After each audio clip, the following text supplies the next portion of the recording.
Alça lacra. Tinha que ser a pata 4. Pata 4, né, professor? Pata 4. Vamos lá, vamos retomar onde eu parei. Ei, comunidade do fundão. Vamos lá. Vamos entrar na aula.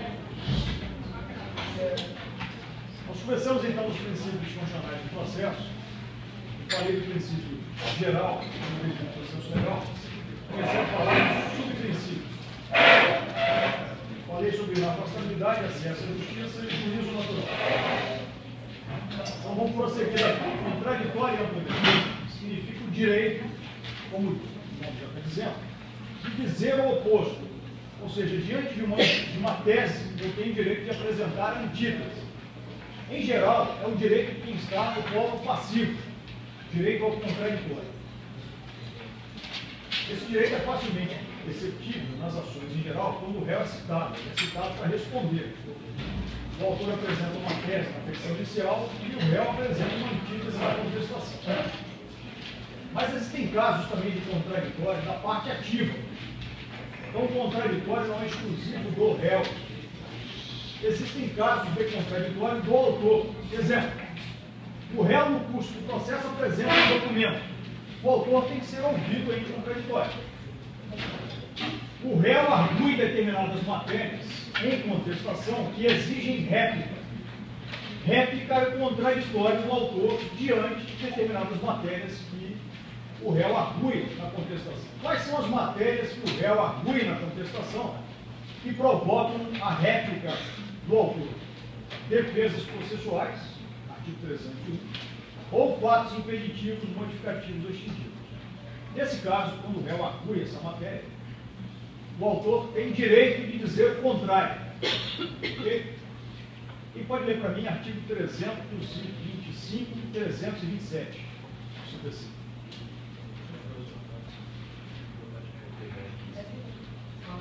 325 e 327.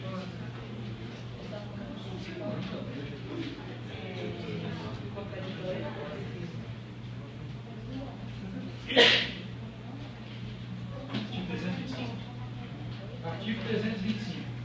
Contestando o réu o direito que constitui fundamento do pedido, o autor poderá requerer, no prazo de 10 dias, que sobre ele o juiz profira sentença incidente, se da declaração de existência ou da existência do direito. Artigo 326. Se o réu, reconhecendo o fato em que se fundou a ação, outro lhe o puser impeditivo, modificativo ou extintivo do direito do autor, este será ouvido no prazo de 10 dias, facultando-lhe o juiz a produção de prova. Se o réu arguir fato impeditivo, modificativo ou extintivo, o fato constitutivo do direito do autor, o autor tem direito ao contraditório, que se chama réplica. 327. Artigo 327. Se o réu alegar qualquer das matérias enumeradas no artigo 301, o juiz mandará ouvir o autor no prazo de 10 dias, permitindo-lhe a produção de prova documental. Esse é o contraditório do autor, ou é a réplica do autor para matérias processuais. Qual é a lógica, então, desse contraditório? O contraditório, então, não é exclusivo do réu. O contraditório é o direito de contradizer, de ter uma segunda fala no processo. Isso, de regra, acontece com quem está no polo passivo, mas também acontece com o autor, nesses casos de contraditório. Okay? Existem também casos em que o autor se coloca na posição do réu, que é quando o réu apresenta a reconvenção. Reconvenção é a ação oposta do réu em face do autor, com base na mesma causa de pedido. Quando isso acontece, a reconvenção gera uma segunda relação jurídica processual, ou seja, gera uma segunda ação, em que o réu originário vira autor, é o réu reconvinte, e o autor vira réu, é o autor reconvindo. Okay? É uma nova relação processual, paralela àquela principal, que a gente pode figurar mais ou menos assim, quer ver?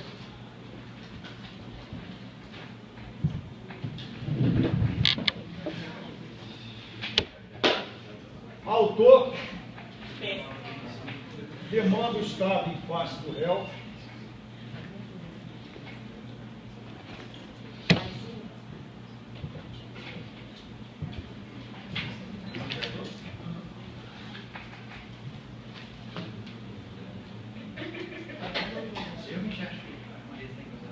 autor demanda o Estado em face do réu. Aí o réu, em sede de reconvenção, demanda o Estado em face do autor.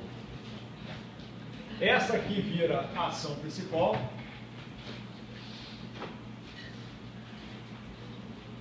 E essa aqui vira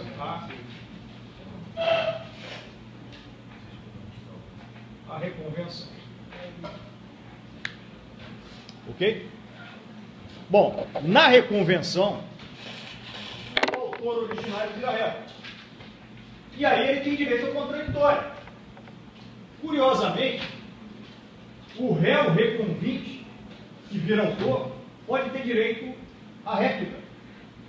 Na reconvenção, eu vou apresentar a resposta. Se na minha contestação à reconvenção eu apresentar defesas processuais, fatos impeditivos, modificativos, distintivos, o autor reconvinte tem direito à réplica, que é um contraditório. Okay? Há também uma outra hipótese em que o autor não vira réu, mas tem direito ao contraditório, porque é possível formular um pedido em face dele. Gente, o normal é que o réu não formule pedidos, não é isso? O autor formula pedidos. O réu resiste à pretensão. Mas existem casos excepcionais em que se nega direito à reconvenção e se dá em troca para o réu o direito de formular pedido reconvencional na própria contestação. Onde acontece isso? Procedimento comum sumário e juizado especial civil. São chamados pedidos contrapostos. São uma medida de economia. Ao invés de gerar uma segunda relação processual, com novas custas processuais, com novos honorários educativos, simplesmente se eliminou a figura da reconvenção como uma segunda relação processual. E se deu direito ao réu, na própria contestação, a formular pedido de natureza reconvencional, que é chamado de pedido contraposto. Nesse caso, o autor não vira réu, mas tem direito ao contraditório. O réu apresenta a contestação e formula um pedido reconvencional. O autor tem direito de contradizer aquilo que ele está pedindo. Quais são as hipóteses de reconvenção? Somente no procedimento comum ordinário cabe reconvenção. Só cabe reconvenção no procedimento comum ordinário. Procedimento comum sumário, juizado especial civil, não cabe reconvenção, mas cabe pedido contraposto. É um pedido de natureza reconvencional. Então, vejam bem, contraditório, então, é o direito de contradizer, dizer o contrário. Não é isso? De regra, ele se aplica a quem está no polo passivo, mas também se aplica a quem está no polo ativo, quando se produz documento, quando se peticiona unilateralmente nos autos, quando se apresenta o documento, né? Quando há produção de prova pericial, as duas partes têm que falar a respeito. O contraditório estaria dentro do princípio da autodefesa? Todos esses princípios que estão aqui abaixo do devido processo legal são subprincípios do devido processo legal. Então, o processo, para ser constitucional, ele tem que seguir todos esses subprincípios. Afastabilidade, acesso... Eu não entendi muito a diferença do contraditório para o autodefesa. Bom, vamos lá. Contraditório, então, é o direito de dizer o contrário, o oposto, ser ouvido. Na verdade, é o direito à dialética, não é isso? Diante de uma tese, tem uma antítese. Essa tese, em geral, é apresentada pelo autor, mas quando ela é apresentada pelo réu, o autor tem direito ao contraditório. Essa é a ideia básica do contraditório. O que é a ampla defesa? É o direito de produzir provas daquilo que você está alegando. Então, eu alego alguma coisa, você tem direito de produzir provas. Bom, só não tem direito de produzir provas quando a prova for considerada inútil. E o CPC estabeleceu lá um critério lógico de utilidade das provas, ou de utilidade das provas. Diz o CPC, as provas são úteis quando? Quando ainda não produzidas. 400. Na verdade, artigo 130 com artigo 400. O 130 autoriza o juiz a indeferir provas protelatórias e inúteis. E o 400 estabelece, em relação às provas testemunhais, quais são as provas úteis. Vamos ler esses dois dispositivos. Quem pode ler primeiro o artigo 130? Artigo 130. Caberá ao juiz, de ofício ou a requerimento da parte, determinar as provas necessárias à instrução do processo, indeferindo as diligências inúteis ou meramente protelatórias. Indeferindo qualquer prova ou diligência inútil ou protelatória. 400. A prova testemunhal é sempre admissível, não dispondo a lei de forma diversa. O juiz indeferirá a inquisição de testemunhas sobre fatos. Inciso primeiro. já aprovados por documento ou comissão à parte, isso é o segundo, e só por documento ou por exame pericial que devem ser provados. Bom, esse critério de utilidade da prova, do jeito que está escrito aí, é exclusivo para a prova testemunhal. Mas a interpretação que se faz é um critério que vale para qualquer meio de prova. Ok? Então vamos lá. Quando é que a prova vai ser inútil? Eu quero produzir prova sobre o fato tal, mas o fato tal já está provado por outro meio de prova legítima. Essa prova que se pretende, então, é inútil. A menos que se questione a validade daquele outro meio de prova. Por exemplo, tem um documento que diz tal coisa. Documentos retratam fatos, não é isso? Mas pode ser que esses fatos não sejam verdadeiros. Aí eu digo o seguinte, eu quero produzir a prova desse fato por testemunhas, porque o documento não expressa um fato verdadeiro.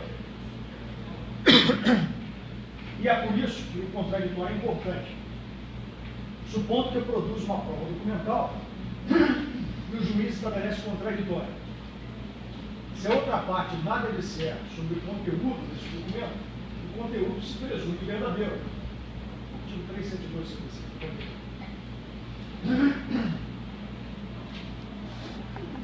Artigo 372.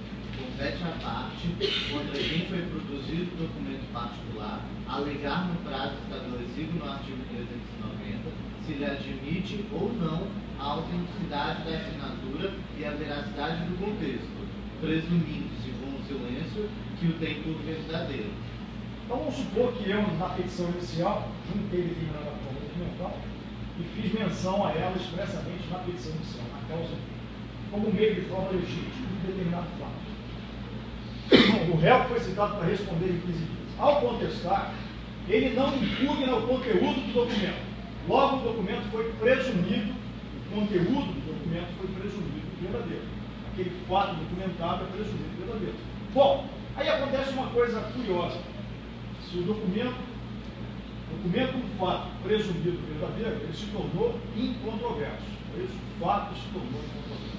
Ao se tornar incontroverso, qualquer requerimento de prova de outro meio de prova sobre o mesmo fato se torna inútil. Por quê? Porque o fato é incontroverso. Se o fato é incontroverso, produzir prova sobre ele é inútil. Ok?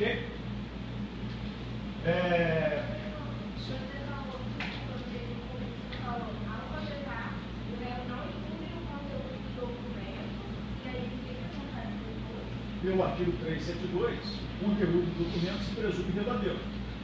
Leia-se, o fato se tornou incontroverso. 372.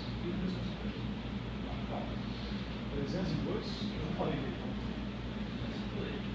302 agora não. 130, pode ser. 302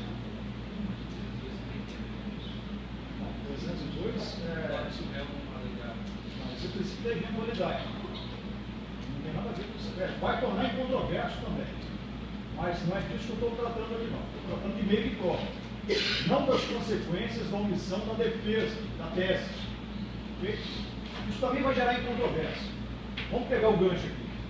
Supondo que o réu não conteste na contestação todos os fatos constitutivos. Se existe algum fato constitutivo ainda não provado, ele é presumido verdadeiro. E uma vez presumido verdadeiro, ele se torna incontroverso. Supondo que o autor queira produzir provas sobre esse fato, essa prova se tornou inútil. Agora, vejam bem, isso é um detalhe, tá certo? Porque são ficções jurídicas. Quando a lei diz, olha, em tal consequência e tal hipótese, haverá presunção de veracidade. Presunção é a verdade concreta? Não, presunção é uma ficção, não é isso? Em geral, provas fictícias caem diante de provas reais. Então, o que eu estou falando é a regra, tá certo? Quando há esse tipo de presunção de veracidade, o fato se tornou incontroverso. De regra, o juiz pode indeferir prova, a menos que ele se convença que aquela presunção não é verdadeira. Ou seja, o fato presumido verdadeiro é duvidoso. Aí o juiz, com base em outro princípio que a gente vai estudar, chamado de verdade real, diz, não, peraí, eu não vou acreditar na presunção, não. Eu vou querer a prova. E aí a prova não é inútil. Okay? Então, bom, vamos lá. Quais são os critérios de inutilidade da prova? O fato já está provado por outro meio de prova. E a questão não é a dúvida sobre a licitude do meio já usado, já empregado. Okay? Porque se há essa dúvida, o juiz tem que ponderar se vai indeferir a prova ou se vai deferir a prova. Se o juiz se convencer que a dúvida é razoável, o juiz tem que deferir a prova. Ah, mas espera aí, o fato já está provado, mas houve um questionamento sobre a veracidade do fato. Ele está provado por um meio de prova que, em princípio, é legítimo, mas a outra parte questionou a veracidade do fato e quer usar outro meio de prova. Melhor exemplo: eu produzo um documento na petição inicial e o réu diz: o fato não é verdadeiro, portanto, o documento documenta fato inverídico.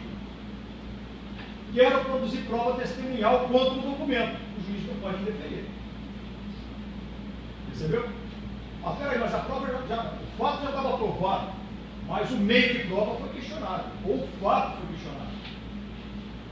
E aí o juiz não pode interferir. Ele vai interferir quando? Quando a parte pretender a produção de prova sobre um fato já provado, e não há dúvida sobre a veracidade daquele fato. De fato, a prova é inútil. Supondo, o documento do fato. A outra parte diz: esse fato, do jeito que está documentado, é verdadeiro, mas eu quero produzir prova testemunhal sobre ele. Como? Peraí, o fato não é esse? Foi assim que aconteceu. A teoria das provas, que a gente não vai estudar aqui, vocês vão ver que existem fatos, que existe a dinâmica do fato e o fato em si, certo? Por exemplo, ocorreu um acidente de trabalho. Isso é um fato. O fato ocorreu. Não há dúvida sobre a ocorrência do fato, mas as partes divergem sobre a dinâmica, como ele ocorreu. Percebeu?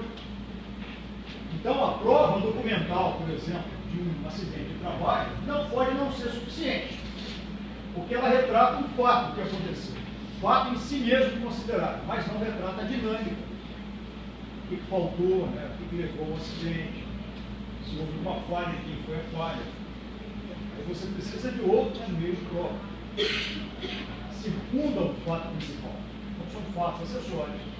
Ou são fatos históricos, esse da dinâmica. Qual é a sequência dos fatos que vai levar até aquele fato principal que está sendo investigado. Vamos voltar aqui para o padrão. Né?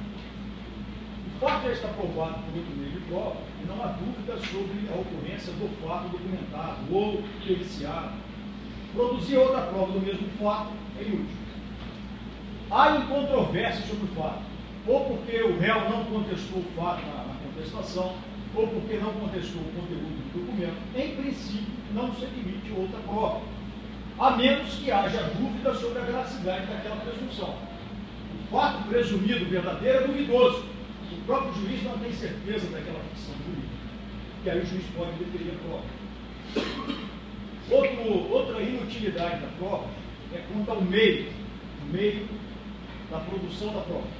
Supondo que eu queira provar por testemunhas que alguém que está sendo interditado é capaz de se autodeterminar. Aí eu quero provar por testemunhas que a pessoa não está maluca, que a pessoa está agindo corretamente. E digo o seguinte: testemunhas são capazes, tecnicamente, de dizer quando uma pessoa está boa ou está lelé. Então, supondo eu digo o seguinte: olha, fulano de tal ficou doente por causa do ar poluído do vitória, eu quero provar isso por prova testemunhal. É coerente provar isso por prova testemunhal? O que as testemunhas poderiam dizer? Que elas sofrem alguns malefícios por conta do ar do vitória. Mas jamais poderiam provar o nexo causal entre a doença da pessoa, não é isso? E aquele fato específico. Existem fatos que não são comuns, que são técnicos, que só podem ser provados por perícia.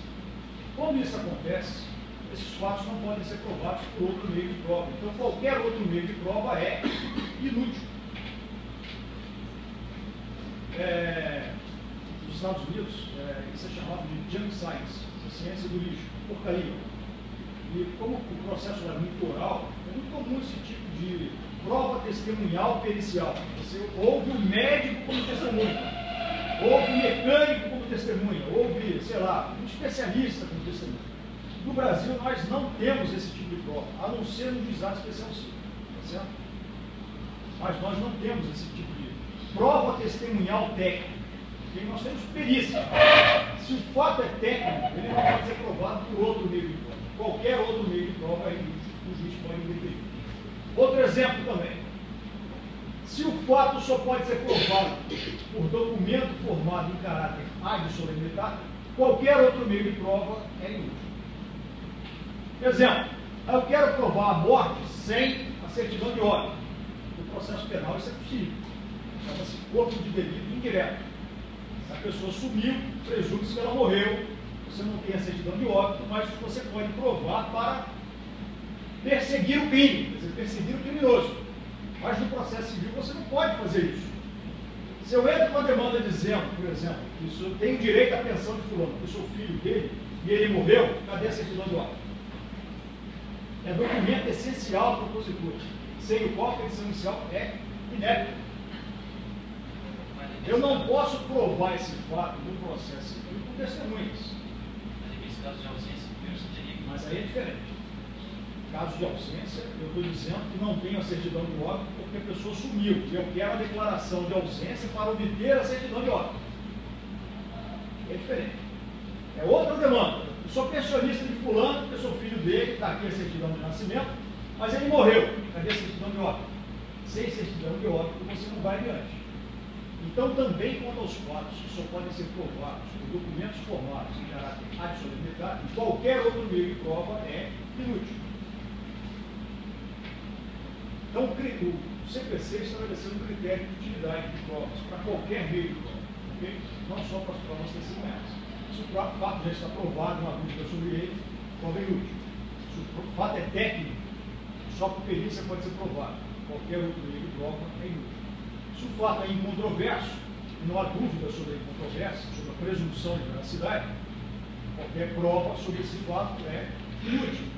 Se o fato só podia ser provado por documentos formados em caráter ad solemnitate, em qualquer outro meio de prova é inútil. Então, só seguir essa regrinha do artigo 400. Bom, na verdade, o que o CPC estabeleceu? Uma exceção ao princípio da ampla defesa. Na ampla defesa, em princípio, você tem direito de provar qualquer coisa. Não é bem assim, diz o CPC. Você tem direito de provar fatos que são coerentes. Fatos impertinentes, por exemplo, estou discutindo numa ação de separação a culpa de um dos casais e, portanto, o dever de pagar a pensão alimentícia. Aí eu quero provar, por exemplo, que ele adquiriu outros bens e não estão em questão. Não está em questão o regime de separação de bens. O juiz pode simplesmente defender essa prova. Mas peraí, mas essa prova vai me ser útil em outro processo. Em outro processo você produz. Não nesse. Se o fato a ser provado não é pertinente à demanda, a prova também é inútil ou protelatória. Na hora de produzir prova, o CPC vai ser bastante específico para o juiz, tá certo? O juiz despacha a petição inicial, defere, cita o réu responde, aí estabelece as providências preliminares. Quando chega na audiência conciliatória, se não houver conciliação, ele precisa estabelecer um parâmetro. Quais são os fatos comprometidos que ainda dependem de prova. Se o juiz não fizer isso, o processo vira uma balbúrdia. E aí cada um quer provar qualquer coisa, né? E o camarada perde simplesmente o controle da situação. O processo vai afunilando. Em termos de meios de prova, o processo vai afunilando. Quem pode dizer para mim artigo 331 sobre isso?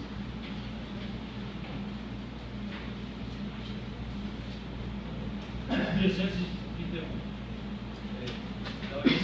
Se não ocorrer qualquer das hipóteses previstas nas sessões precedentes e versar a causa. Ou seja, extinção sumária do processo.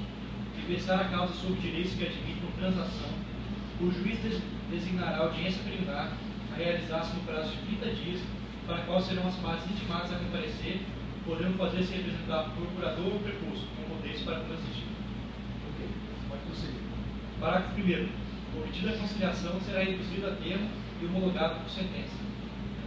Parágrafo 2º. Se, por qualquer motivo, não for obtida a conciliação, o juiz fixará os montos comprometidos, decidirá as questões processuais pendentes e determinará as provas a serem produzidas, designando a audiência de instrução e julgamento, se necessário. O juiz fixará os pontos ainda comprometidos, ou seja, os pontos ou fatos que carecem de prova. deferindo ou determinando as provas que são necessárias para demonstrar a veracidade desses fatos. É um momento que o juiz diz, olha, tal prova é inútil, só vou admitir prova sobre tal fato. Na verdade, ele começa perguntando isso aqui, quem vai começar a atuar, especialmente em juízo civil, em que o juiz é passivo, fica ali cruzado, os braços cruzados, ele pergunta assim, quais são os fatos aprovados? Ele não dá nenhuma dica para você, não. É você que tem que relatar os fatos aprovados. Aí você relata, eu quero provar tal fato, tal fato, tal fato. Se você esquecer algum, precluiu. Você não vai poder provar nada sobre ele. Os juízes que têm mais ativismo, em geral, são os juízes criminais, são os juízes da fazenda pública, direito público. Eles próprios fazem controle. Os fatos ainda controvertidos são esses, tal, tal e tal. Só vou admitir provas sobre esses fatos. Bom, facilita o trabalho do advogado. Mas você tem que ir sempre para a audiência preparado para essa pergunta, quais são os fatos aprovados. Você não pode esquecer de nenhum. E é importante para o seu cliente, tá? Porque senão preclui. Ok? Essa diferença decorre, em geral, da natureza do direito material envolvido. Porque quando o direito material envolvido é disponível, a regra do processo é o princípio dispositivo. O juiz fica, esperando a iniciativa das partes. Quando o direito material envolvido é indisponível, o juiz é ativo, ele é proativo, ele atua no processo. Ele não fica esperando a iniciativa da parte, porque ele tem o poder, dever de tomar a iniciativa. Mas ele também está sujeito a erro, não é isso? Ele pode esquecer alguma coisa. Você precisa estar preparado para lembrá-lo. Falta tal fato. Infelizmente, não há na magistratura um perfil único de juiz. Então, tem o juiz omisso, em qualquer área. O camarada é omisso.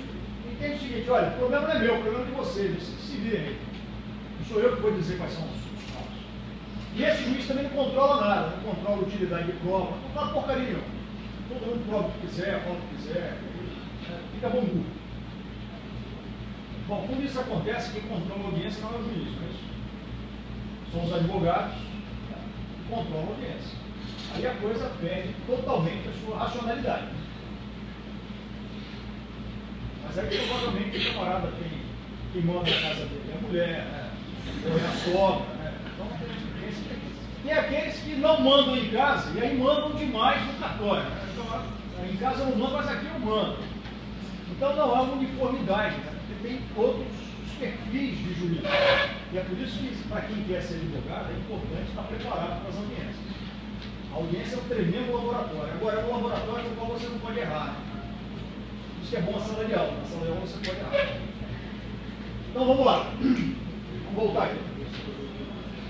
Contraditório à defesa, então, é um direito que, em geral, é reconhecido a quem está no polo passivo, quem é demandado, mas também existe para o polo ativo. Okay? Então, não é um princípio exclusivo do réu, ou de quem se põe na posição do réu. Ampla defesa é o direito de produzir provas úteis. Ampla defesa, né, há um limite. Não é um direito absoluto. É o direito de produzir provas que sejam úteis. Princípio da igualdade. Esse princípio recomenda que o juiz trate as partes de forma igual quando não houver uma regra distintiva, cuja distinção seja justificada racionalmente. Por exemplo, o CPC dá um prazo especial para a Fazenda Pública contestar e recorrer. O prazo da Fazenda Pública contestar se conta em quadro, para recorrer em dobro. Bom, essa regra distintiva é justificada racionalmente? É. Porque a Fazenda Pública tem dificuldade de reunir documentos. O serviço público é burocrático, é lento. É isso? Por isso, essa amplitude de prazo. As coisas não funcionam no serviço público como uma iniciativa privada. Então, há uma justificativa razoável para esse tratamento distintivo. Por exemplo, tem uma lei do idoso, que fala que quando o camarada é idoso, ele tem direito à preferência no andamento do seu processo. Pergunta-se, é razoável esse tratamento distintivo para o idoso? Sim, diante da lentidão da justiça, a única forma de remediar a lentidão da justiça para quem é idoso que pode morrer antes da solução final do processo, é passar o processo na fila, né? Botar na frente.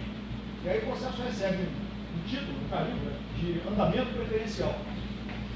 E aí ele anda na frente. Na verdade, ele segue outra fila. Ele entra na fila dos idosos. Não são só idosos, tá certo? São idosos, pessoas que têm problemas de saúde, que são consideradas doenças terminais. Essas pessoas entram numa fila especial. É um tratamento distintivo que faz sentido.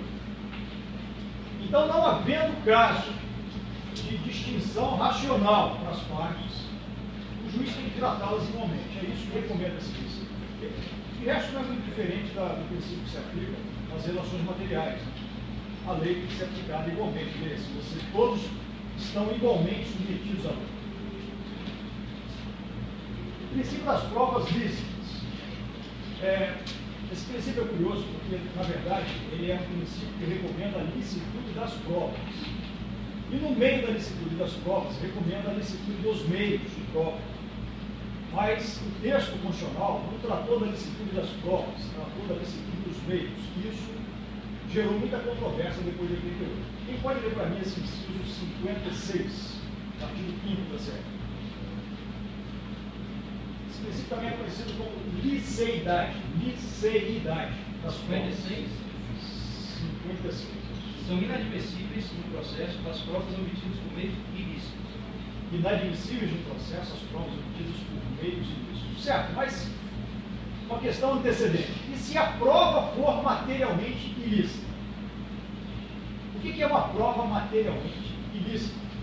A prova falsa, a falsa assinatura, o falso testemunho, a perícia comprada, corrompida,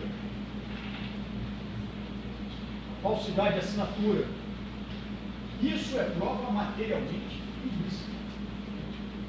O texto constitucional devia ter tratado da prova ilícita, não do meio de obtenção da prova. Ok, então vamos resolver esse imbróglio. Provas que sejam materialmente ilícitas nunca são admitidas no processo. Vamos supor, por exemplo, que a ilicitude seja da falsidade de assinatura. O autor apresenta um documento supostamente assinado pelo réu, e o réu vem e diz, por exemplo, que a assinatura não é dele. Olha, não reconheça a veracidade desse fato documentado porque a assinatura não é minha. Quem é que tem que provar a correção ou a autenticidade da assinatura? Supondo que, ao contrário da assinatura, o réu não diga que a assinatura dele é falsa, mas que o conteúdo do documento é que é falso. A assinatura é dele, mas o conteúdo não é falso. De quem é o original? Leia para mim artigo 389. Artigo 389. Incumbe o ônus da prova quando, inciso primeiro, se tratar de falsidade de documento, a parte que há aqui. Olha lá. Se a ilicitude da prova não está na assinatura, mas está no conteúdo, o ônus da prova é quem argui a ilicitude do documento. Tem um incidente para isso, incidente de falsidade. Eu vou tratar disso agora, nós vamos tratar mais adiante. Duas figuras de incidente, esse incidente. O incidente de ação e o incidente que é incidente. Ok? Esses dois. Se tratar de contestação de assinatura, a parte que produziu o documento. O código fez uma distinção. Se o réu fala, tal documento apresentado pelo réu é falso, porque a assinatura é falsa, quem tem o ônus da prova é quem produziu o documento. Aí vai ter que produzir uma prova pericial, grafo técnica para comparar a assinatura. Aí tem uma série de padrões, né, que o perito vai apurar. O ataque, a curva, não sei o que, a impressão, uma série de coisas. Se a arguição de falsidade não estiver na assinatura, mas estiver no conteúdo, o ônus da prova é quem argui. Ok? Certo? Nos dois casos, se aquilo que o réu alega é verdadeiro, a prova é materialmente ilícita e nunca pode ser admitida. Certo? Mas existem casos de provas que são materialmente lícitas, porém obtidas por meio ilícito. Por exemplo, uma gravação clandestina, uma invasão de domicílio, né, em que se constata que determinado fato é verdadeiro, mas o meio de obtenção da prova foi ilícito. Pergunta-se, nesse caso, a prova pode ser emitida em alguma hipótese? Nós sabemos que ele ficou com meio de provar. Bem, então, peraí, vamos trabalhar com as categorias que são extremas. Categoria extrema. 1. A prova é materialmente ilícita. Essa prova nunca é emitida. A prova é materialmente lícita e foi emitida por meio lícito. A prova tem que ser emitida se for útil. Se a prova for materialmente lícita e obtida por meio lícito, a prova tem que ser emitida se não for inútil. Então nós estamos nos extremos. O problema está no meio. A prova é materialmente lícita, porém obtida por meio lícito. Perguntas: ela pode ser admitida? De regra, não. Mas, excepcionalmente, sim. Quando? Quando a ilicitude do meio for considerada menor que a ilicitude do fato a provar, a prova em tese pode ser admitida. Vou dar um exemplo aqui que aconteceu no Brasil. Por que essas coisas dependem de interpretação do judicial? Porque não há um consenso nessa matéria. Lembra do caso do PC Farias, com o Paulo? Isso não é do tempo de você, mas o Collor foi acusado de usar a presidência da República para obter lucro. O financiador de campanha dele, o PC Farias, que acabou assassinado, por circunstâncias bastante suspeitas, era o caixa 2 dele. Quem denunciou esse esquema foi o irmão do Collor. E acabou morrendo de câncer de cérebro. Muito bem. A Polícia Federal começou a investigar porque ele foi acusado de crime comum perante o Supremo Tribunal Federal e de crime de responsabilidade perante o Senado. Okay? No crime de responsabilidade, ele sofreu impeachment, perdeu o cargo. Era um julgamento mais político que jurídico, e aí foi detonado, ele não tinha mais apoio do Congresso, foi detonado. Com razão. Mas no crime comum, ele continuou sendo investigado. E nessa investigação, a Polícia Federal tomou conhecimento de que no escritório do PC Farias, que ficava lá no prédio do Rio Sul, lá em Botafogo, no Rio de Janeiro, eles estavam destruindo provas. Então, a equipe do delegado correu para o andar do escritório do PC Farias. E outra equipe foi para o Ministério Público pedir ordem de busca e apreensão de documentos na Justiça Federal, que fica lá na Presidente Vargas. No finalzinho da Presidente Vargas, quase uma pena do Flamengo. E enquanto a equipe policial que estava com o Ministério Público pedia busca e apreensão, a outra equipe já estava no andar. E aí disseram ter ouvido correria, para apagar arquivos, para destruir documentos, rasgar documentos. Eles, antes da ordem judicial, meteram o pé na porta, prenderam todo mundo, prenderam os computadores, prenderam tudo, e levaram aquelas provas para os autos. Depois veio a ordem judicial. A ordem judicial foi deferida, mas depois dessa invasão, dessa busca de apreensão. A defesa alegava que houve violação da inviolabilidade da residência comercial. Porque esse artigo é direito fundamental, que está no artigo 5º, a casa é assim inviolável, dela somente por entrar durante o dia, por ordem judicial. E alegava-se a quebra desse direito fundamental. E, portanto, a ilicitude do meio. Mas a prova foi admitida. Por quê? Porque se considerou que a ilicitude do meio era menor do que a ilicitude do fato provado. No fim das contas, no mérito, ele foi absolvido do crime comum por carência de prova. Uma coisa incoerente. Não havia prova suficiente. Mas a prova foi admitida. Existem vários outros casos em que ou o STJ ou o STF admitiu a prova obtida por meio disso. Exemplo de uma gravação telefônica autorizada para a pesquisa de um crime. E aí, por conta dela, se descobre a prática de outro crime de outra pessoa que não estava sendo investigada. Pergunta-se, o meio de obtenção da prova é isso? Na verdade, vamos fazer uma pergunta antecedente. A prova é materialmente lícita ou ilícita? Lícita porque o fato é verdadeiro. O meio de obtenção, nesse caso, é lícito ou ilícito?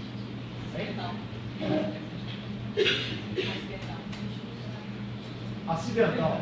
Porém, lícito.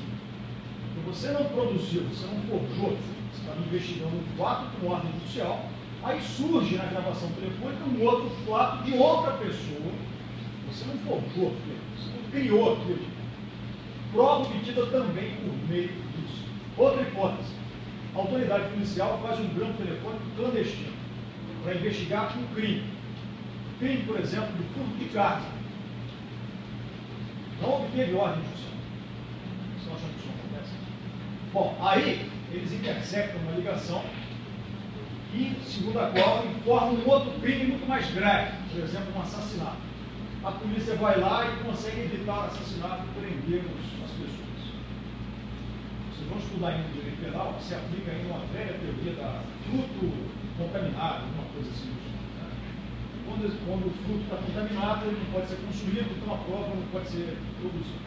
Mas é um caso típico e o meio de obtenção é ilícito, mas a ilicitude do meio é muito menor do que a ilicitude do fato. E afinal de contas você foi lá e foi capaz de salvar uma vida, não é isso? Salvou uma pessoa, seria um caso de admissão da prova, embora obtida por meio disso. Vou dar um outro exemplo. O camarada diz que por conta de uma doença comum, ele não pode trabalhar. E aí ele vem pedindo sucessivas licenças.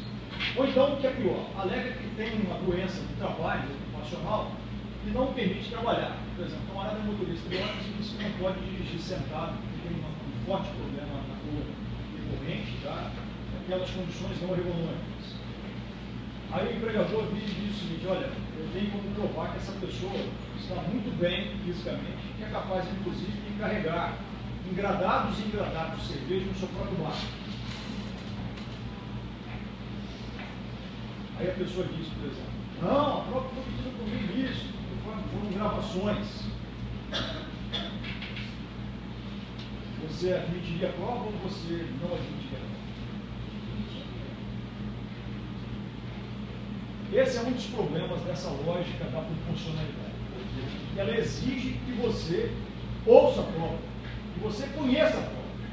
Porque para aquilatar a ilicitude do meio, comparativamente à ilicitude do fato, você precisa saber o conteúdo da prova. Não é?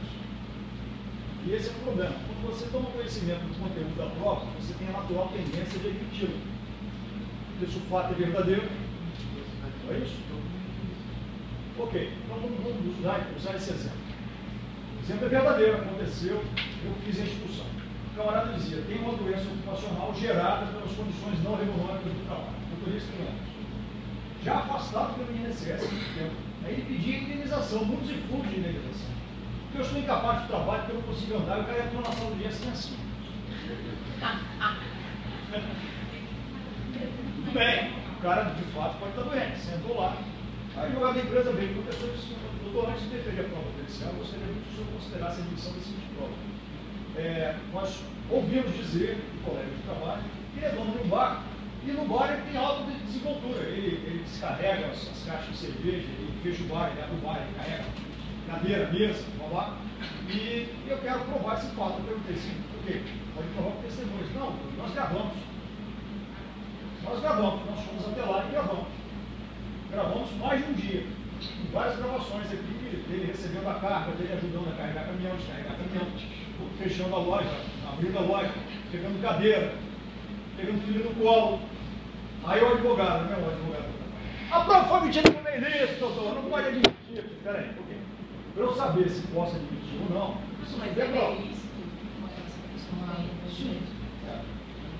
Isso é. Aí, abrimos o computador, ele trouxe a gravação, abrimos o computador e aí constatou tudo aquilo ali que estava dito. Bom, eu admiti a prova porque eu esperei que a ilicitude do meio era menor do que a ilicitude do fato provar. O camarada queria enganar quem? A justiça, não é isso? Queria enganar a outra parte. E a justiça? O cara estava bom tem um pouco. Enganando a justiça, enganando o réu, enganando o INSS. Porque se esse cara está bom para trabalhar desse jeito, ele não tem problema nenhum de saúde. Não, ok. Supondo que eu não admitisse a prova, eu poderia admitir uma prova testemunhal que dissesse a mesma coisa? Não podia admitir? Com mais razão ainda, eu podia admitir aquela prova. Então, foram dois argumentos. A ilicitude do meio era menor do que a ilicitude do fato a provar, E aquela mesma prova podia ser produzida por outro meio igualmente ilícito. Testemunhas poderiam dizer a mesma coisa. Outro exemplo, que é muito comum. A dona de uma loja de shopping aqui achava que estava sendo roubada pelo caixa. Foi muito comum. Foi lá e instalou microcâmeras em várias posições, embaixo, do lado, e descobriu que não apenas a caixa, como também as duas vendedoras estavam roubando. Eles faziam rachas. Bom, os três foram mandados embora por justa causa. Por incontinência de conduta ou mau procedimento. A empresária não revelou a gravação. Mandou embora. Aí, vem cheio de razão. Eu quero muitos defuntos, que eu não sei o quê, que eu quero, né? Não podia ter sido mandado embora por justa causa, que eu ainda quero indenização por dano moral. E cretino também quer indenização por dano moral. Em geral, o argumento é o seguinte: não tem prova. Não é assim? Já repararam isso? Isso é um vício de linguagem. Quando o camarada, a primeira defesa dele é assim, não tem prova, pensa assim, desgraçado, o fato é verdadeiro. Porque quando o camarada é honesto, ele fala assim, esse fato é mentira. Isso não aconteceu. Ele não precisa de prova. O camarada diz, o fato é mentiroso. Mas todo cretino fala assim, não tem prova. Ok. Aí a empresária, no polo passivo, falou assim, doutor, eu tenho tudo gravado, fotografia. Aí na mesma hora, o advogado, prova foi tipo melhor. Vai ser mentira, doutor. Vamos ver as imagens. Aí vira um circo, né? Todo mundo quer.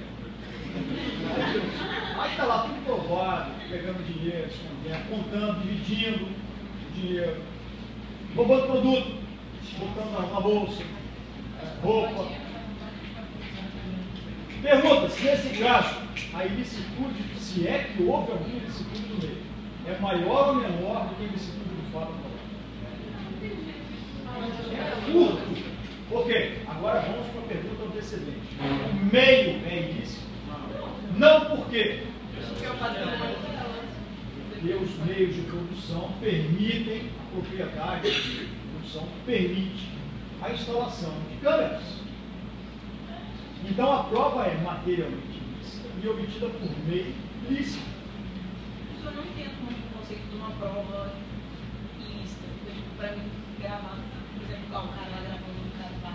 Vou dar um outro exemplo então. Vou dar um exemplo contrário.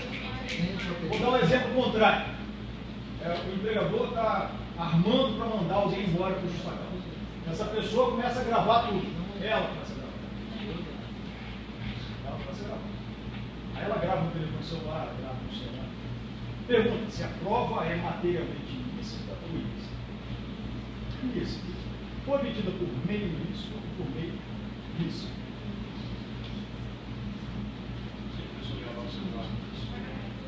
Bom, em relação a essas gravações, a gente usa como critério o dispositivo do Código de Processo Penal, que diz o seguinte: o destinatário de correspondências pode usar aquela correspondência contra o emissor. O destinatário de correspondências, quem recebe a correspondência, pode usar aquela correspondência contra o emissor. Ok? Quais são as consequências disso? Então você tem que separar o sujeito ativo do sujeito passivo de qualquer diálogo. Escrito, gravado, telefonado, por quê? Se eu sou sujeito ativo do diálogo, estou gravando a conversa, não revelo isso, a prova é obtida por meio disso. Okay? Ainda mais quando eu sugiro resposta. Então eu crio a circunstância, eu induzo a pessoa. A pessoa não me fez proposta nenhuma, mas eu proponho a ela e aí ela fala assim, talvez, né? Quem sabe, né? Aí aquele tal crime que você praticou, assim, talvez, né? Então, esse tipo de indução, né, não pode ser feito pelo sujeito ativo da conversa. Se é você que está gravando, você é o sujeito ativo da conversa, a prova é obtida por meio ilícito. Agora, se você é o sujeito passivo da conversa, não é você que está tomando a iniciativa, a prova é obtida por meio lícito. Você é o destinatário do diálogo. Aqui na discussão, segundo consta, o Camilo Cobra é notório gravador de conversas passivas, porque provavelmente foi achacada muito inteira pelo empresário e começou a usar esse expediente de gravação para se defender contra achacadores. E não sei se é verdade, mas contam que isso é verdade. Ele grava tudo. Qualquer pessoa que procura para conversar, ele grava, filma. E esse tipo de gravação é meio ilícito de prova. Não é meio ilícito, ele é sujeito passivo do diálogo, ele não tomou iniciativa nenhuma, ele não foi procurar ninguém, tá certo? Ele está quieto no canto dele. Aí a pessoa vem oferecendo uns e fundos, ou então achacando, né? Aquele meio de prova é um tipo de meio ilícito. Então vejam, a licitude da prova é coisa diferente da licitude do meio. Provas materialmente ilícitas, falsidade de documento, falsidade de assinatura, falsidade de testemunho, prova pericial comprada, são provas que não podem ser admitidas nunca. Provas materialmente ilícitas, obtidas por meio ilícito, têm que ser admitidas quando não inúteis. E, finalmente, provas materialmente lícitas, obtidas por meio ilícito, de regra, não podem ser admitidas, salvo quando a ilicitude do meio for considerada proporcionalmente menor do que a ilicitude do fato aprovado, caso em que, em tese, a prova pode ser admitida.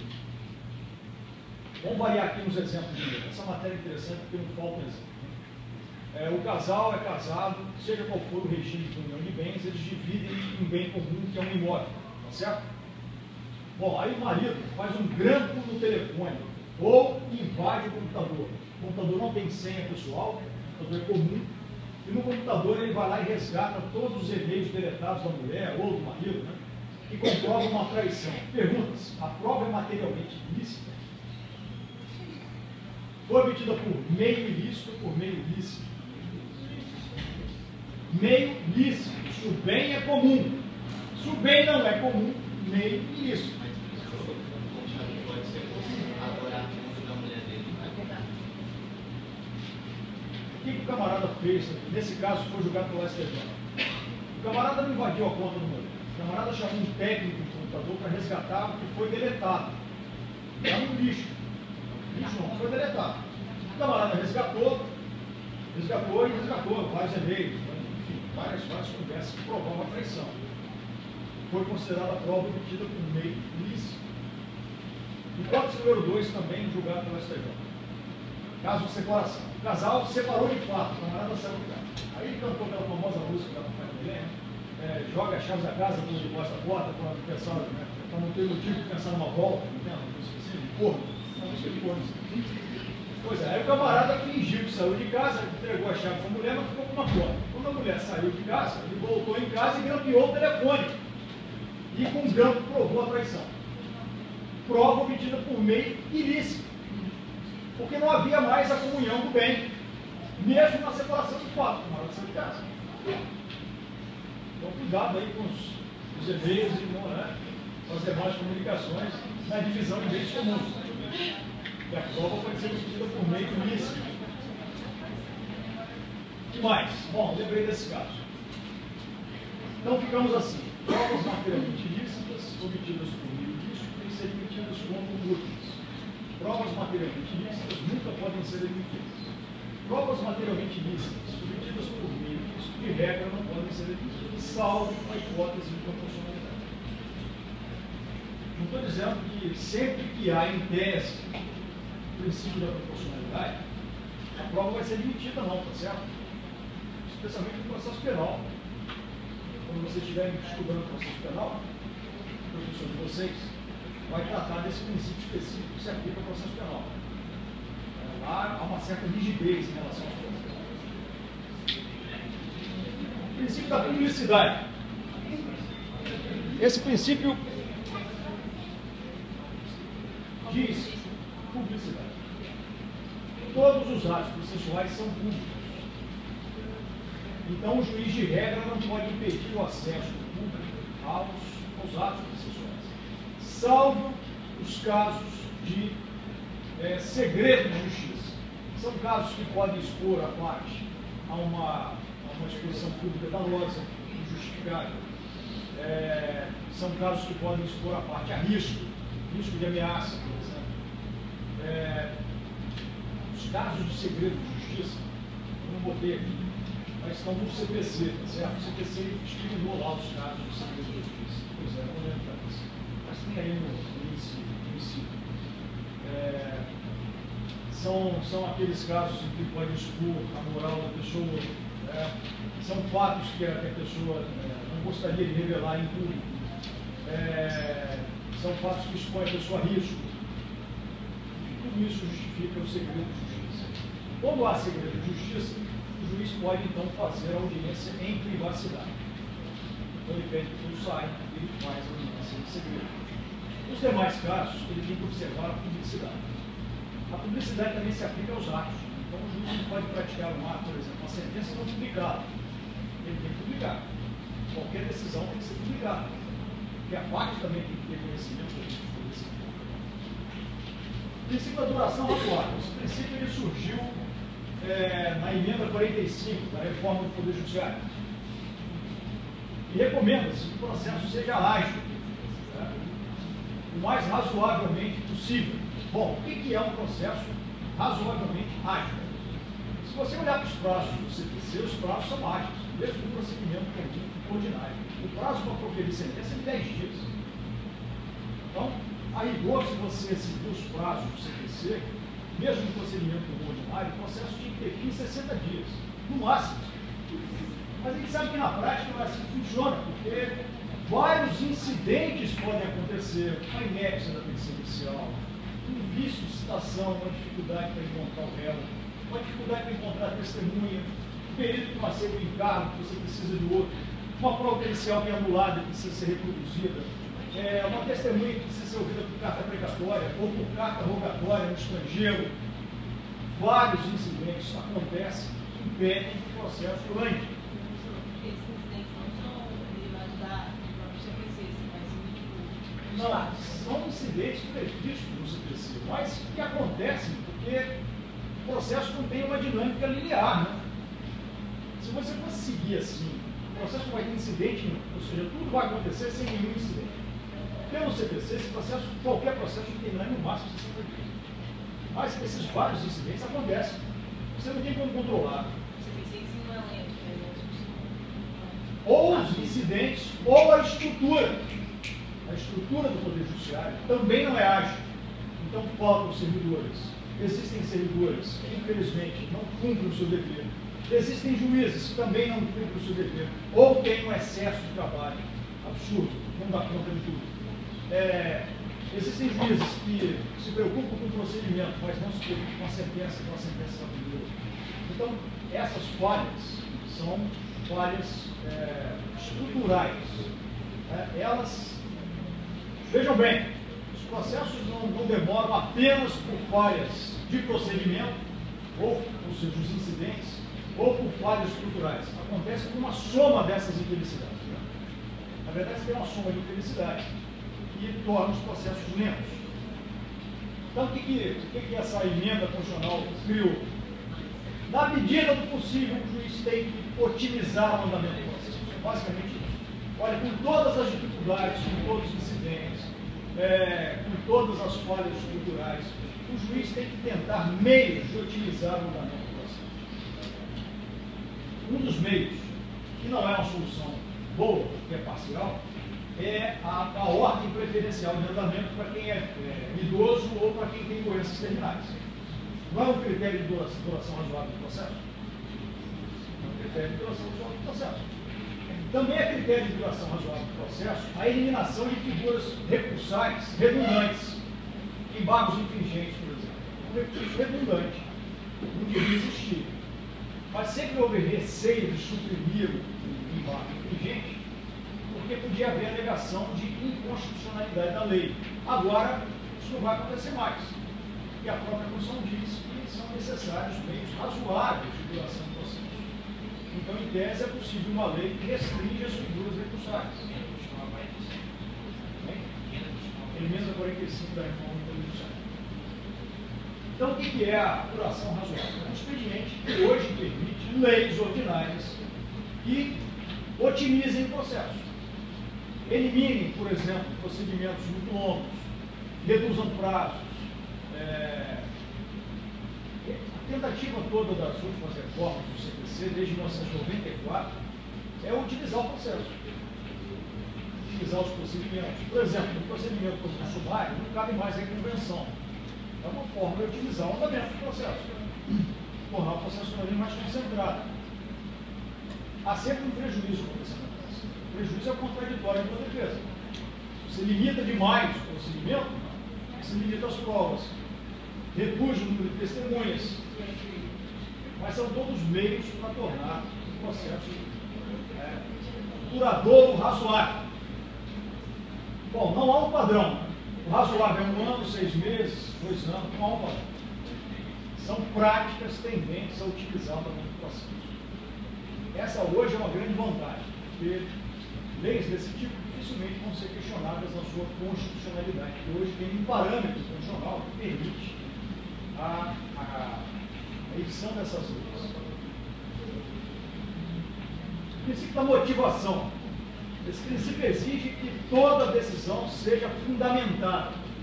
Bom, mas o que é uma motivação para uma sentença ou para um acordo?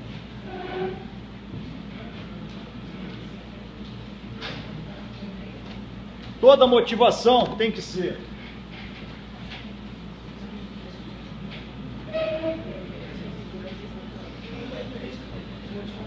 suficiente, clara e congruente. O que significa isso? Não basta o juiz mencionar, por exemplo, procede de acordo com o artigo tal, ou de acordo com o artigo tal, o pedido improcede. Isso não é motivação suficiente. Por quê? Porque o juiz não está fazendo a subsunção. Não é isso? Olha, improcede porque a parte espécie invocada pelo autor não é aquela do artigo tal. O artigo tal é previsto para tal hipótese. E tal hipótese não aconteceu nos autos. O que aconteceu nos autos foi outra coisa, tratado em outro dispositivo. Isso é motivação suficiente. Ok? Então não basta o juiz dizer procede porque sim, procede porque não. Teve um juiz no Rio de Janeiro, juiz de trabalho no Rio de Janeiro, em Niterói, que ia ser promovido, mas tinha mais de 200 sentenças em atraso. Aí o tribunal disse para ele o seguinte: olha, se você colocar em dia a sua sentença, você vai ser promovido. Ele colocou em dia a sentença. As sentenças eram todas assim: a prova dos autos propende em favor da tese autoral, por isso procede os pedidos. Ponto. Ou então assim, a prova dos autos não propende em favor da tese autoral, por isso sim procede os pedidos. Ele proferiu 200 sentenças desse jeito e foi promovido. Todas as sentenças foram anuladas por falta de motivação.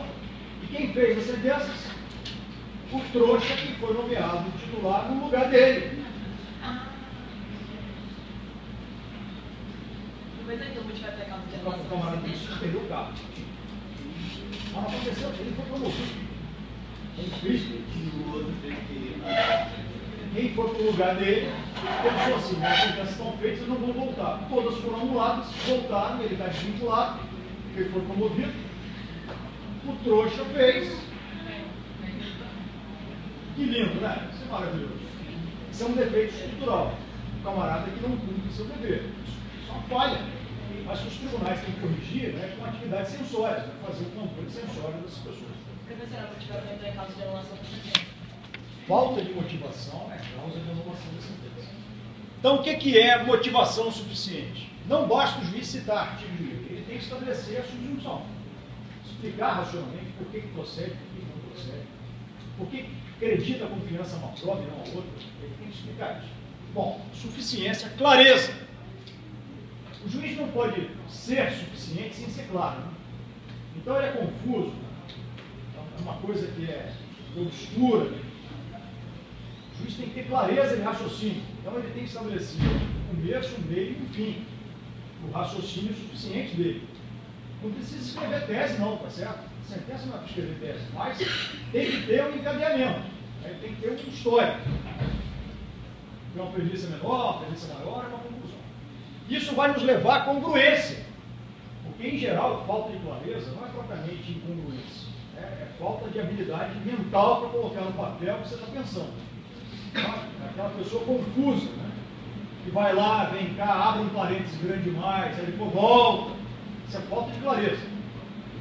Falta de congruência é quando a conclusão não confirma as premissas. Lembram do caso do efeito modificativo do entretanto? Eu contei aqui. O juiz pediu a propina, ele achou que não tinha fazido propina, escreveu 9 páginas ferrando o réu. Quando ele achou o dinheiro do réu, para não perder o trabalho, ele colocou ponto. Entretanto, em um único parágrafo, ele desdisse tudo que disse em 9 páginas. Essa sentença é verdadeira, ela existe. Tem gente no Vitória que tem cota dela, é antiga, certo? Coisa antiga. Conhecida como efeito modificativo do entretanto. O juiz que proferiu a sentença já aposentou, já faleceu, tarde, logo depois da sentença.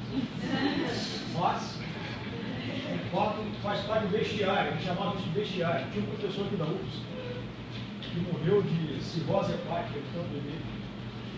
E não era o único na minha época, havia um outro, mas esse está vivo até hoje. Parou e bebeu. Acho que está vivo com uma vida. E esse camarada colecionava o bestiário forense. Todo tipo de bobagem, todos os juízes, oficiais de justiça, então ele colecionava, ele tinha uma pasta de bestiário. E é esse efeito modificativo fazia parte do bestiário. Esse outro bêbado era brilhante, mas quando ele bebia, ficava insuportável. E aí ele jogava código pela janela. Aluno mesmo não estuda com código velho, ele pegava o código e se jogava, mas professor, acabei de comprar o código, vou te dar um aí, ele pegava o dele e dava. Ele recebia das editoras. Aí, quando ele vinha apunhado de código, a gente já sabia que ia ter código pela janela. Aí ele jogava o código velho pela janela e te dava um novo. Brigava com os professores, do nada, passava alguém, só falava, não sei o que, aí ele saía da sala de aula para brigar com o brilhante, uma pessoa que, se não fosse bêbada, seria.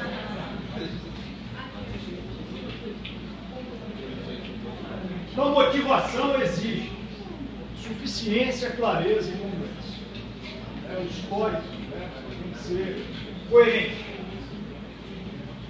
A falta de motivação leva à nulidade da sentença, ela vai ser anulada, vai ter que ser, o processo vai ter que retornar.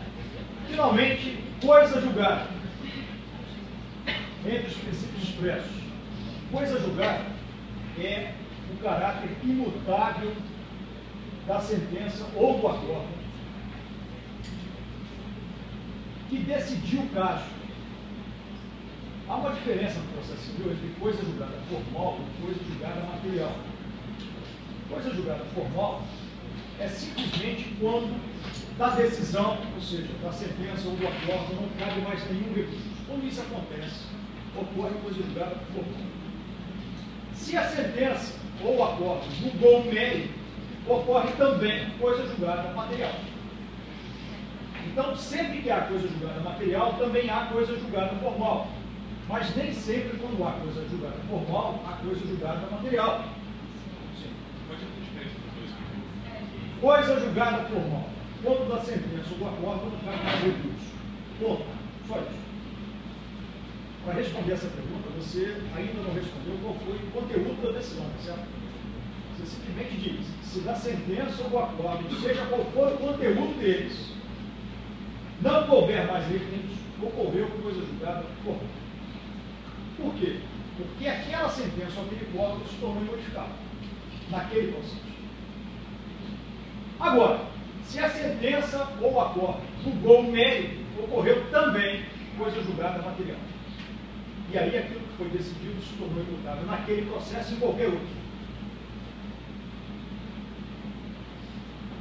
Então vamos estabelecer as seguintes regras. Onde há coisa julgada material, há também coisa julgada formal. Mas nem sempre onde há coisa julgada formal, há também coisa julgada material. Por quê? Porque pode ser que a sentença ou acordo extinga o processo sem resolução do mérito. E quando isso acontece, que essa sentença desse acordo não cabe mais nenhum recurso, ocorreu exclusivamente coisa julgada formal. E aí é possível renovar a demanda? Tirando os casos de expendência, coisa julgada anterior ou permissão. Tirando esses casos, todos os outros casos podem ser renovados. Então a coisa julgada formal não impede nova demanda. Impede que a sentença ou acordo que extinguiu o processo sem resolução do mérito seja revisto naquela mesma relação processual. Mas o autor pode renovar a demanda em outra relação processual. Ok? Agora, quando há coisa julgada material, a decisão não pode mais ser mudada, nem naquele processo, nem em qualquer outro, a não ser por ação rescisória. Ok? A não ser por uma outra ação. Discuta um vício grave na ação rescisória. Tirando isso, que foi decidido, não pode mais. Basicamente, a expressão em latim, coisa julgada, é manter o que foi decidido, tá certo? É igual a expressão que se aplica nos modelos anglo-saxões, stare decisis. Já ouviu falar de stare decisis? Manter o que foi decidido é a força dos vinculantes, os binding precedents, os precedentes vinculantes. A ideia é o stare decisis, manter o que está decidido, do jeito que está decidido. A ideia da coisa julgada é a mesma. Se a sentença ou se acorda resolveu o mérito, essa decisão precisa se estabilizar. E é direito fundamental de quem ganhou não ver a revisão do que foi julgado. É por isso que a coisa julgada está no artigo 5º. Olha lá, ó. Não se pode alterar a coisa julgada. É direito fundamental de quem venceu a causa. Gente, olha lá. Se a parte venceu a causa num processo em que houve contraditória por defesa e obediência a todos esses princípios que estão aqui, ele tem direito à estabilidade do que foi decidido, não? É um direito fundamental que ele ganhou. Ganhou o jogo licitamente, não é isso? Obedeceu às regras do jogo, foi fiel às regras do jogo. Agora é importante que aquilo que foi decidido seja cumprido. Então vejam, a soma de todos esses subprincípios confere aquilo que a gente chama de devido processo legal formal ou processual. Então o devido processo legal tem que permitir o acesso à justiça, contraditória com a defesa, a publicidade dos atos, a liceidade das provas, a motivação das decisões e a coisa julgada. Isso é o que está escrito no artigo 5º. Mas também existem outros princípios constitucionais do processo que estão presumidos ou que são deduzidos do regime constitucional. O primeiro deles, proporcionalidade. Eu acabei de mostrar para vocês que cabe proporcionalidade, por exemplo, na admissão de provas lícitas obtidas por meio ilícito. O que eu apliquei ali? Não foi uma máxima da proporcionalidade? O que eu ponderei ali? Qual o tamanho da ilicitude do meio da prova e do fato aprovado? Proporcionalidade também é muito usada em processo civil quando o juiz defere medida liminar.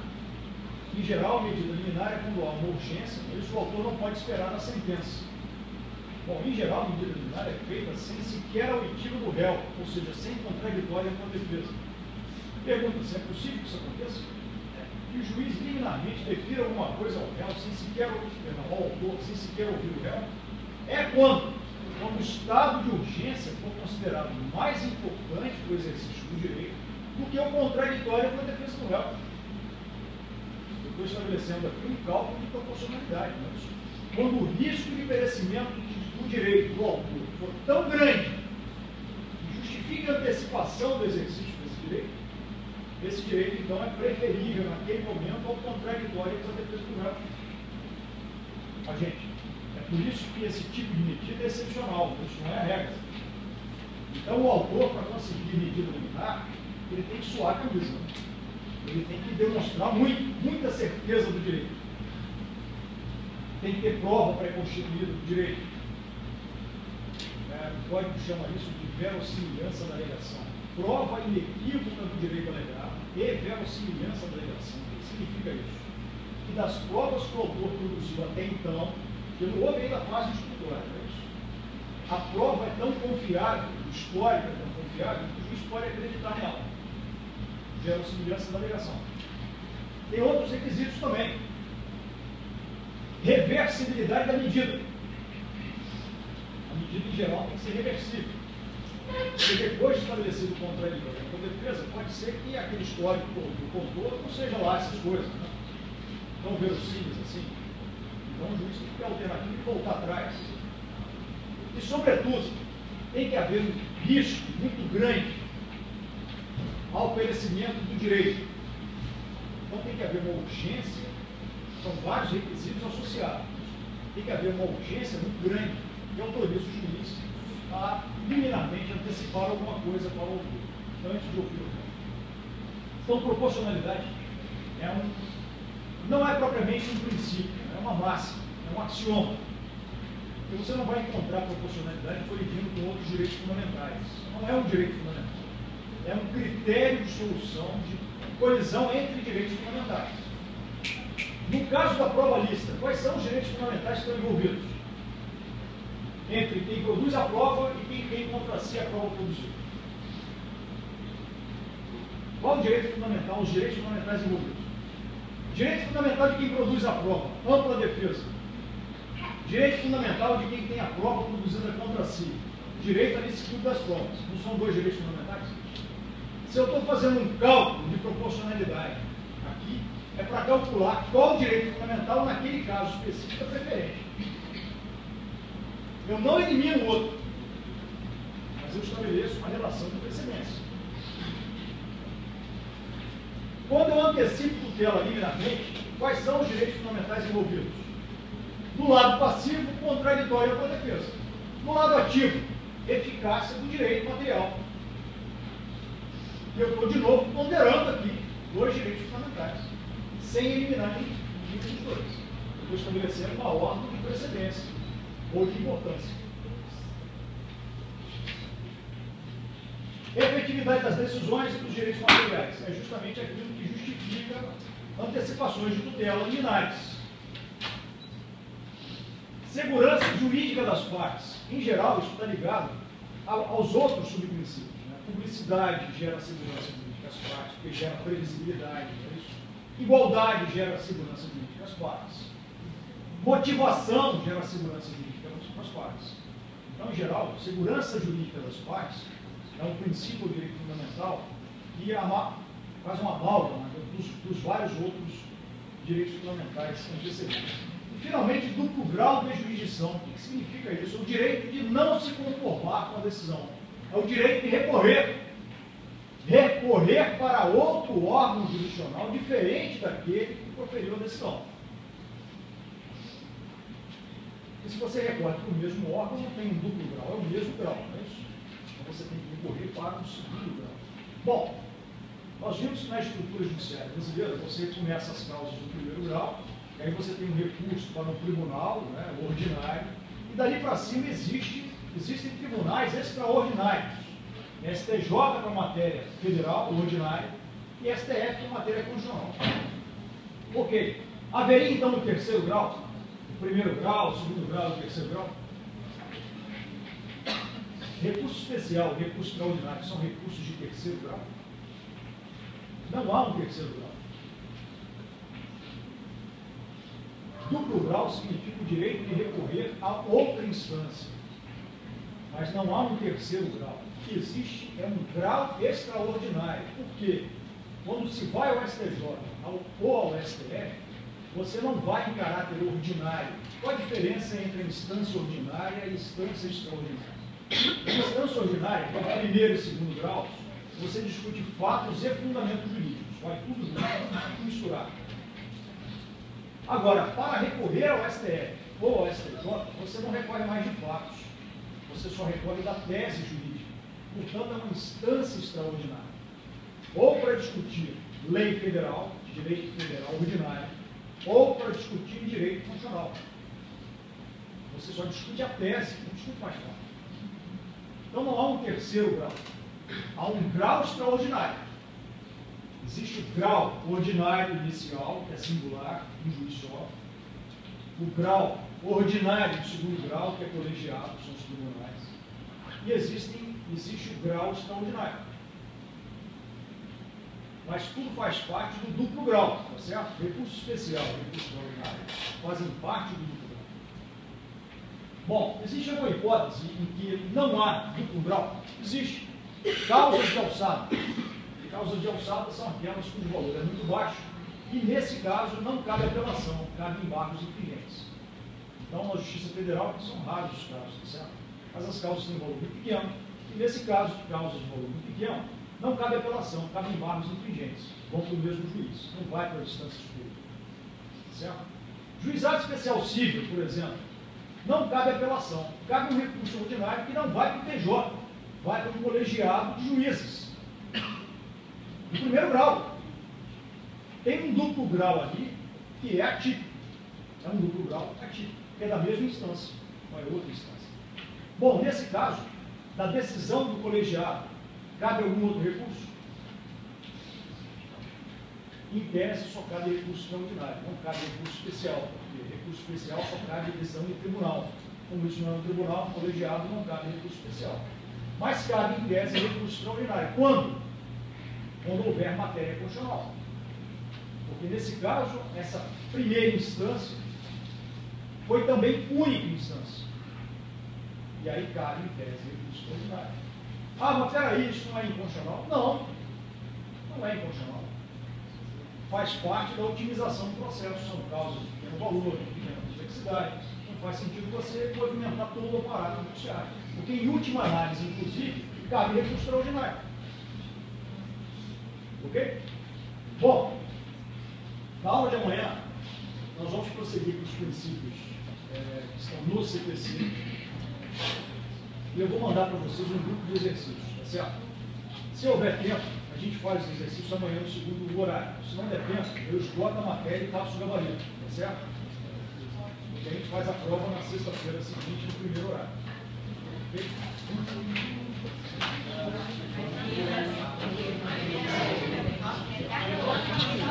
Você tinha falado sobre efetividade das decisões do direito material. É o que justifica a antecipação de tempo.